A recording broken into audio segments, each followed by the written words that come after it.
Kalpasan ti mga aldaw apan nakadisgrasya ti maysa nga OFW ken mannalon iti ili a magsinggal ket may saman nga nakamames a vehicular accident a napasamak manen iti nasao nga ili adita nga nakatayan iti agasawa a managan iti Manuel Garcia I. Garcia 59 ti tawen na ken ti asawa na managan met iti Marlene Garcia I. Kinday 50 ti tawen na nga agnayday iti barangay Karaisan iti natakamat nga ili. Segun iti baskag nga investigasyon iti Philippine National Police ti ili a magsinggal agarop alas 5 ti malem iti Agosto 19 at daman na awat dan iti maysa atawag iti opisina da ket titan adagos temet nga nagresponde tita nakita ti maysa nga minibus nga daan iti plate number ABT 971 nga minaneho ni Jason Rick Pizarro I. Oreo 25 ti tawen na nasawaan nga agnay iti barangay Balaleng Bantay Ilocos Sur ken maysa pa ang motorsiklo nga daan met ti plate number ZG6398 nga minaneho ni Garcia anak dinnong par ti panagtultuloy nga investigasyon iti kaming iti kapulisan ket titada nga nagpagamuan danga iti nasao nga motorsiklo ket nagkaputi agpaamyanan nga direksyon ket ita nga ginandat na nga unaan iti maysa nga lugan nga saan nga mabigbig ket naisagit ti manibela na anawanan iti kontrol ket ita nga dinungpar iti makasabat na a minibus dagiti biktima nga agasawa ket naitaray da pa lang iti maysa nga balay pagagasan ngem natay damette nga dimmanon ti ospital iti eksklusibo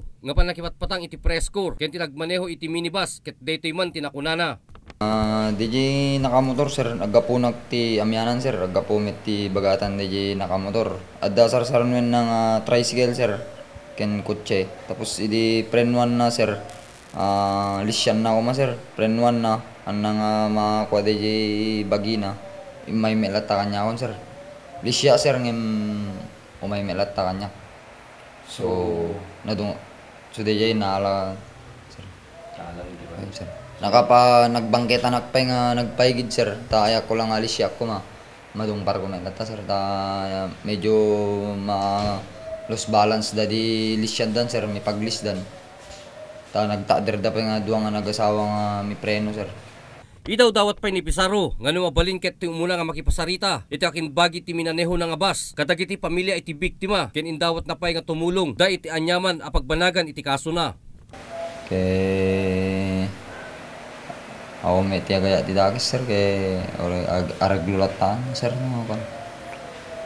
Jame nga inranda sir no, jame nga na dungpar ko sir no handa nga may di linyak sir. Disyak pay ko sir nirangat pay di lugang ko ti pinangilisik sir. Anna may makayanan di prenon aggayas meten. Idi narami din sir kay timarayak nga inalak ti tolbek di lugang ko sir. Timarayak si marpawag ti ay napanak ti jeunig ti compound ti lanay nga bas. Pumano ka dito kay delikado taga dito daw kunada men sir. So nga napanak na surrender ti San Ildefonso sir. Ta magamaka mi nga surrender pala dito So nga napanak nag-surrender di San Ildefonso sir. So after iti pinagturugmet iti pagtaingan dagiti agasawa nga biktima ket ita nga nakapatpatang iti press corps dagiti kakabagyan iti agasawa nga Garcia at itami nga napagamuan a naggapuda iti maysa nga klinika iti nasao nga ili tapno mapanda balunan ti apuda nga naka-confine ken napagamuan pay nga adda iti duwa nga anak dagiti nagbalin a biktima nga agasawa nga addada iti Balasiw Taaw. Para iti press corps, Ryan Pardo.